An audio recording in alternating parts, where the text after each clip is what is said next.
So quite often you'll want to activate some effect from a particular time onwards, so it's kind of triggered by some event. A classic one is if the player moves into a particular zone, then you want something to happen, like a platform to appear or something. When you step on this area, then this one moves up, kind of thing. So if this is a button or something, we'd want that effect to stay active from then on. So there's a few ways of doing that, and it's basically different ways of making some logic powered on from that point onwards. So if I just put this into a chip, so we'll have this be, I'll add a node so that we can just receive that signal, put that in there. And we'll make a chip, because this could be any kind of logic, and it could be lots of logic all at once that you want to power. So I'll just put it into the chip and make sure it's on, to kind of demonstrate these different techniques. And I will add a switch, big old switch over there, plugged into there, so we can just test it by turning on the switch. So the first way is to use a counter, and this is mentioned in the tutorials in Dreams. So with a counter, by default it's got a target value of 1 and a current count of 0, and then you wire into increase count, which is actually on the outside of the gadget there. So if you play time and send a signal, then it adds 1, and because the current count is now the same as the target value, it sends a signal out of counter full. So if we wire that into the power of our logic that we're powering, then when we trigger it, then it will go on, and it will just stay on even if we are no longer triggering it, and even if we go in multiple times, nothing else will happen, and that's the kind of effect that we want. Another method is quite similar. You can use a selector, and with a selector it has multiple channels and only sends the signal out of one of them. So you can, this A is always the default one, so if you powered something with A, then by default it will be sending a signal and then this chip will be powered. But we want to trigger it, so we'll put it into B, which isn't the active port at the start, and then we can trigger it changing into mode B by sending it a signal into B.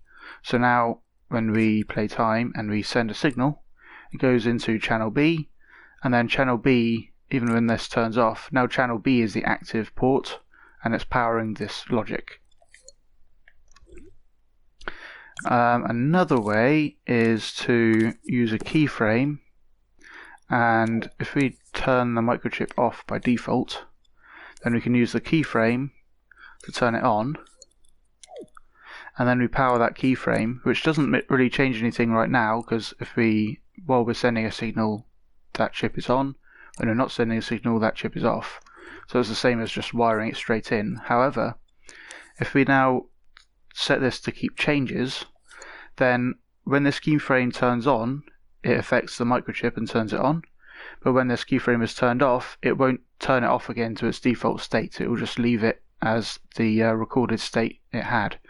So if we play time and we send the signal, and then we turn off the signal, it still stays on because it has keep changes. And again, if we keep on turning it on, nothing else happens. One last method is to have a wire.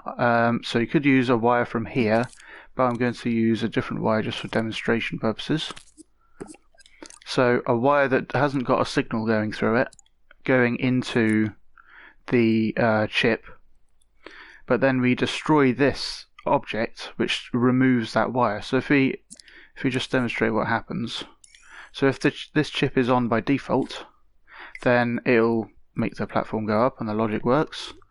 If we have a wire going into it that doesn't have a signal going through it, even while playing time, because there's no signal going through it, this stays powered off. But then if we delete this wire, then it becomes powered on. Because there is no wire going into it, it's not using that wire's value to say if it's powered or not. So to do that, we can actually use at runtime, like to trigger that during the game, we can use a destroyer. And something to make sure of with this when you're messing with destroyers is if the chip itself is surface snapped onto something, or it is applying to an object with a wire coming out like that, then the destroyer will also affect the object it's surface snapped to or is affecting. But this isn't, it's just a chip by itself, so that's fine. So we can use this affected object's wire and wire it out to any gadget or any object we want. So we can just wire that into the switch. Now if we leave that off and play time, this still has a wire not powering it, so it's unpowered.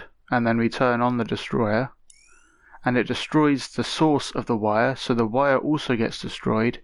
So then this uses its own setting for the power instead, and powers itself on from then on, and there's like nothing you can do to accidentally turn that off or something. So if we use this signal from outside to go into the power of the destroyer, then we can play time, and then when we send a signal, it destroys all that stuff, including the wire going into there. So this is particularly good for if you have like an animation playing or something, and afterwards you want to power some logic. So this is like a timeline with whatever in it, and then you can use the on-end trigger to power this. We don't need that. So we can use the on-end trigger to power the chip and also power this destroyer.